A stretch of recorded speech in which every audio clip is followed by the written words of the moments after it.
დღეს გეტყვით როგორ დაივიწყოთ წელის ტკივილი სამუდამოდ და თუ არ გტკივათ როგორ გააკეთოთ ისე რომ წელი არ გეტკინოთ არასდროს. რატომ? იმიტომ რომ ყოველ მეორე ადამიანს წელიწადში ერთხელ მაინც ტკივა წელი და ვისაც წელის ტკივილის გამოუცდია ძალიან შემაწუხებელია, ვერ დგები და რაღაც ვერ მოძრაობ ნორმალურად, შიში გაქვს გამოძრავების და შემაწუხებელია მოკლედ ძალიან და ამიტომ 4 მარტივი ვარჯიში, რომელთაც შეგეძლება რომ დაივიწყო წელის ტკივილი. ეხლა პირველ რიგში რა შველის და რომელი წელის ტკივილი შველის 90%-ზე მეტ წელის ტკივილებს და რომელია? პირველი არის, როცა ცუდად დიხარ, ან დიდხანს დგახარ, ან აი ესეთ არასწორ პოზიციაში ხარ დიდხანს, მაგ დროს არათანაბრად ნაწილდება ძალა ხერხემალზე მოკლედ და ხერხემალს აქვს პატარა კუნთები, მყესები, სახსრები და ეს სახსრები ზიანდება, სისხლის მოქცევა მცირდება, მცირე ანთება ვითარდება და ეგ გტკივა. და ეგეთ ტკივილი იცით და მაგალითად აი ჯდომისას ტკივილი და 8 ადგები გამოილი უკეთესად ხარ, მაგრამ გტკივა. დაწოლისას ხშირად ეგ ტკივილი გადის ხოლმე, მაგრამ აი ძირითადად ჯდომისას და შეტრიალება შემოტრიალებისას ეგეთ დროს შემაწუხებელია, უფრო ყრუ ტკივილია, რომ გადაიღებენ არაფერი არ არის. მარც მაგნიტურ რეზონანსურზე, MRI-ზე, არც რენტგენზე არაფერი არ ჩანს ხოლმე, შეცვლილი არაფერი არ არის. ეს არის მექანიკური ან პოსტურალური წელის ტკივილი, ესე ქვია. ანუ აზრი ის არის, რომ მოკლედ სისხლის მოქცევა კუნთებში, მყესებში და ეს მცირდება, მე რომ მცირდება, მცირე ანთება ვითარდება, იქ ის ანთება ნერვულ სიგნალებს ახიზიანებს და გრძნობ ტკივილს ესა. ხშირად ეს გადის ხოლმე თავისით. ეს არის წელის ტკივილების 70% მოკლედ. ანუ წელის ტკივილის ყველაზე ხშირი შემთხვევა არის ეს. მეორე არის წელის მალების თიაქარი. თიაქარი ახლა რა არის, რომ მაგალითად უმეტესად ესეა, რომ აი გავარჯიშებელი ადამიანი, რომელიც ნაკლებს მოძრაობს ზოგადად, ან შეიძლება გავარჯიშებულიც იყოს, მაგრამ ძალიან დიდ თქვა წონებს ეწევს, ან ფიზიკური აქტივობა უწევს, ან გადახრილ პოზიციაში ხშირად უწევს ყოფნა და რაღაც არასწორად წევდეს სიმძიმეს. ეგეთი ადამიანი უცებ იგრძნობს, რომ რაღაც წელში თითქოს ძალიან ეტკინა. აი ეს მჭრელი ტკივილია, მოკლედ ძლიერი ელექტრული და ფეხშიც იგრძნობს გადაცემას, ფეხს ჩაუყვება ესე ხაზად ეს ტკივილი, ელექტრული მსგავსი შეგრძნება და მაგით ხვდები, რომ ეს არის დისკი, ან ფეხზე თუ არის გადაცემა და ან დუნდულოზე და ფეხზე და ბარძაყზე, აი მაშინ ხვდები, რომ ეს არის დისკი და დისკს რა მოდის ხოლმე, მოკლედ ეს მალებს შორის გვაქვს დისკი, ეს დისკი ამორტიზატორის ფუნქციას ასრულებს. დისკს აქვს გარედან ეს ფიბროზული კაფსულა აქვს თავისი მოკლედ და შიგნით აქვს ჟელეს მსგავსი ნივთიერება რა და დროთა განმავლობაში როცა არასწორი ზეწოლა მიდის ამ მალებზე და დისკზე ეს გარეთ კაფსულა თხელდება, სუსტდება და ეს გამოდის ჟელე. ან ჟელე გამოდის, ან გამოიბერება, ორივე შესაძლებელია. და ეგ თიაქარი და ეგ მე თვითონ ეგ იმდენად არ არის კატასტროფა, რამდენიც აწვება ნერვებს, ირგვლივ მდებარეობს ნერვული ფესვები და მაგათ აწვება, რომელიც ძალიან გრძნობი არის და ეგ იწვევს მე აი ძალიან ძლიერ ტკივილის შეგრძნებას, ძალიან მჭრელი, ძალიან უხეში, ძალიან ელექტრული, ძალიან ისე რომ ადამიანისთვის ძალიან ძნელია რა და რამდენიმე კვირა გრძელდება ხოლმე, თუმცა 90% შემთხვევაში, მეტრშიც 95-ში ქირურგია არ ჭირდება ხოლმე, ეს მოგვარებადია ქირურგიის გარეშე. ეს არის მეორე, ამასაც შველის ჩვენი ვარჯიშები. და მესამე ყველაზე ხშირი მდგომარეობა, რომელიც უკვე ეს სამი ერთი იყო მექანიკური, მეორე არის აი ეს თიაქარი და მესამე არის ოსტეოარტრიტი, ხერხემლის ოსტეოარტრიტი, რომელიც ასაკონებში ვითარდება ეს რაღაცა მოკლედ რა, რომ ხერხემლის შორის მალები ხო გვაქვს და ეს მალები ნელ-ნელა ჯდება. აი როგორც ამორტიზატორი ფუჭდება დაახლოებით ეგრე რა და მე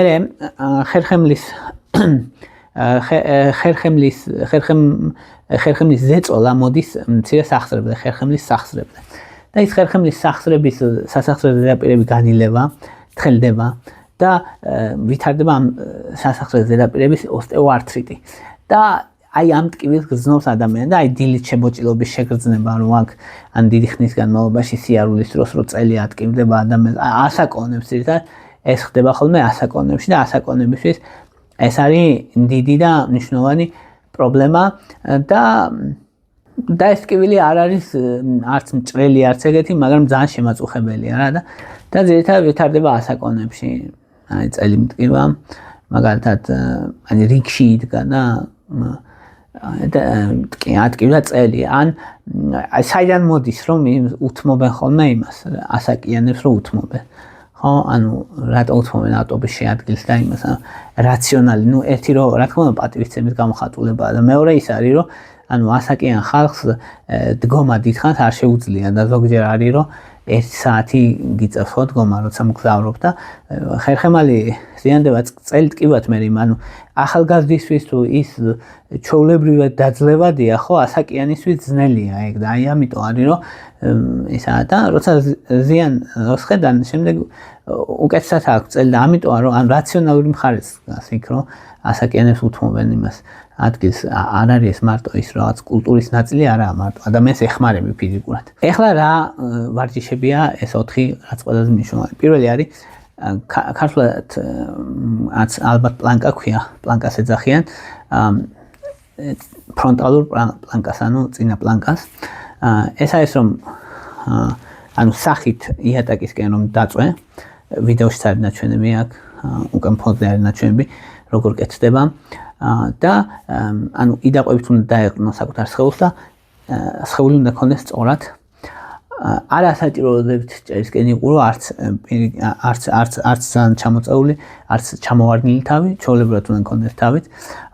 არც ნიკაპის ზემოთ განსაკუთრებით აწევა არა, არც განსაკუთრებით ჩამოწევა, ნეიტრალურად უნდა ქონდეს მოკლედ, მაგრამ ორგანიზმმა უნდა შექმნას ერთი სწორი ხაზი, ეგ არის მნიშვნელოვანი და ესე უნდა გაჩერდეს დაახლოებით 45 წამი. ნუ თავიდან 20 წამში მე 30, მე 40, მე 45 და მე 1 წუთამდე რო ახვიდე მთლად კარგი. და ეს რას აკეთებს ახლა? ეს ამაგრებს ხერხემლის გარშემო კუნთებს, რომელიც აი ჩათვალეთ რომ ხერხემალს აკრავს კორსეტივით რა და იცავს აი მიტრიალება მოტრიალების დროს, მძიმე საწევის დროს, გადახრის დროს, გადმოხრის დროს ყველანაირ სიტუაციაში თქვენს ხერხემალს იცავს. ანუ უნიკალური ვარჯიშია ამ ხრივ ეს და თან ძალიან მარტივი გასაკეთებელი 45 წამი მე წამოდგები 1 წუთის განმავლობაში ან 30 წამის განმავლობაში გამოვილი ისევ გააკეთებ ისე 45 წამი ისევ წამოდგები სამჯერ გააკეთებ სამ მისვლას გააკეთებ ამას და ყოველ დღე ანუ ეს რა არის სულ დღეში დაიკავებს ეს 3 წუთს 3 წუთი და ჩათვალე რომ შენ ხერხემალს საქმის თითქმის 40%-ს უკეთებ ამით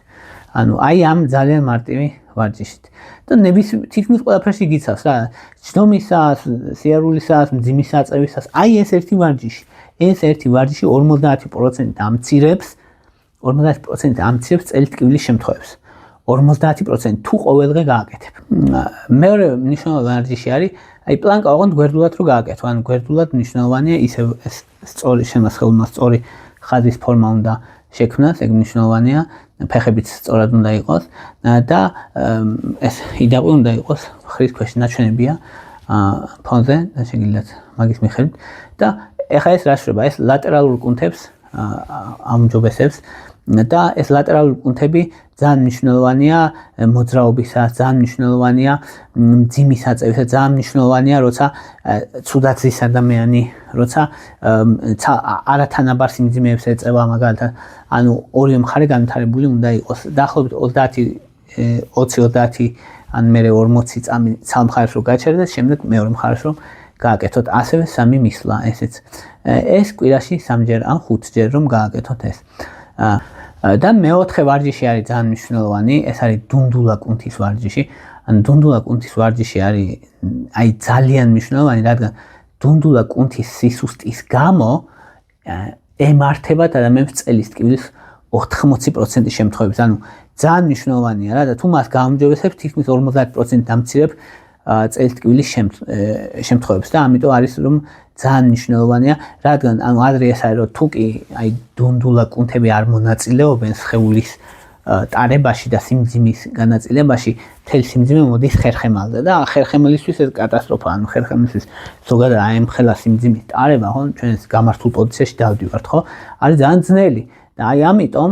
დუნდულა კუნთებმა უნდა აიღონ თავის თავზე გარკვეული სიმძიმე. და დუნდულა კუნთის ხიდს ეძახიან ამას, ხედავს როგორ კეთდება უკანა მხარეს, ანუ სწორ ზედაპირზე წვებით, შემდეგ მოხლი მდგომარეობაში, ფეხის ტერფები სწორად იატაკზე და ან დუნდულა კუნთები უნდა დაჭიმოთ, შეკუმშოთ უფრო სწორად და წამოიწიოთ და ეს ხიდი უნდა გააკეთოთ და რამდენიმე წამის განმავლობაში, 3-5 წამის განმავლობაში უნდა გაჩერდეთ, შემდეგ ნელა დაეშვათ და ესე 15 გამეორება უნდა გააკეთოთ, 3 მისვლა და ყოველ დღე, სასურველია ყოველ დღე და 60 წამი ან 30 წამი თითო გამეორებას შორის. ეს ძალიან მნიშვნელოვანია.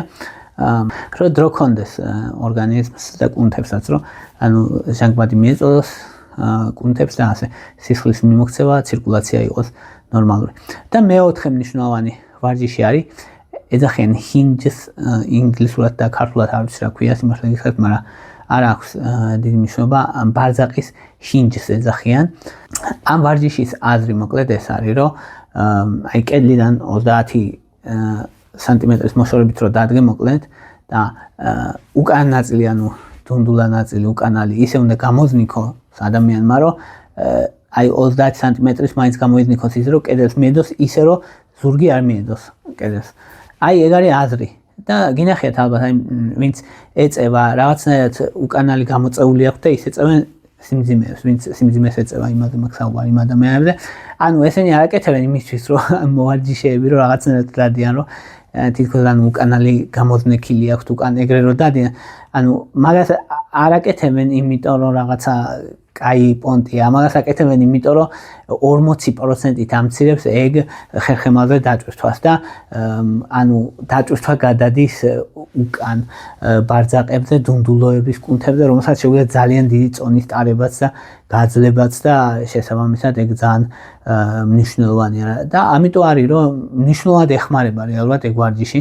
ძალიან ადამიანებს და ამიტომ ერთ-ერთი ძალიან მნიშვნელოვანია. ანუ 40% წონის შეუძლია გადაიტანოს ხერხემლიდან ფეხებზე და დუნდულოების კუნთებზე. ხო, ეს არ არის ბუქნი, ოღონდ, ანუ ბუქნის აზრი არ არის, ამ დროს ანუ ფეხები სწორად არის და ანუ მენჯს წევს ადამიანი უკან, აი ნაჩვენებია მანდ როგორც და 15 გამეორება უნდა გააკეთდეს და 3 მისვლა, ან 15 ჯერ უნდა გააკეთო, 3 ჯერ და კვირაში 3 ჯერ მაინც. და ესეთ შემთხვევაში, ხო, ამ დროს უნდა იგრძნო, რომ იჭიმება შენი, ანუ დუნდულა კუნთებზე უნდა იგრძნო დაჭიმვა, უნდა იგრძნო დაჭიმვა ფეხებზე, მაგრამ წელი არ უნდა დაგეჭიმოს მისი კეთებისას, ანუ ეს თუ წელი გეჭიმება, ესე იგი არასწორად აკეთებ, ეგ ძალიან მნიშვნელოვანია. ჩვეულებრივად უნდა დადგე, ფეხები ჩვეულებრივ მენჯის დონეზე უნდა კონდეს, ანუ ჩვეულებრივ ნეიტრალურად როგორც დგას ადამიანი, ესე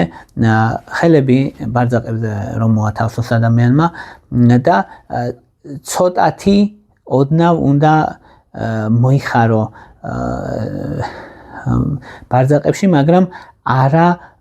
ანუ ჩაჯდომა არ უნდა გააკეთოს. აი ესე დონეზე და ბარძაყებით უნდა მიაწვე უკან, ანუ უკან შეზნექვასაც უნდა გააკეთო და მკერდი და სხეული ზედანაწილი უნდა იყოს სწორად, ხერხემალიც უნდა იყოს სწორად, ნეიტრალურ პოზიციაში და აი ზუსტად ეგ არის მთავარი, რომ აი ეს მენჯი და ბარძაყები უკან უნდა იყოს ისე, რომ აი ეგ იგრძნო. ხო, და აი ეგეთი როგორც ნაჩვენებია შეგიძლიათ მაგედან და 15 გამეორება, 3 მისვლა და კვირაში 3 ჯერ. და ძალიან დიდი მნიშვნელობა აქვს კიდე რამდენიმე ელემენტს იმისთვის, რომ წელი არ გედგენს. ერთი არის ერგონომიკას ეძახიან, ანუ ერგონომიული ჯდომა. ან რას ნიშნავს, რომ ერთი არის, რომ წელის საპორტი არის, რომ წელის საპორტები არსებობს კიდევაც იყიდება ცალკე, ნუ ზოგს კამს თვითონ აქვს, რომ ანუ დუნდულოების ცოტა ზევით უკვე წელი სადაც იწყება ზუსტად მაგ ადგილში L4 L5 მალები სადაც მდებარეობს აი მან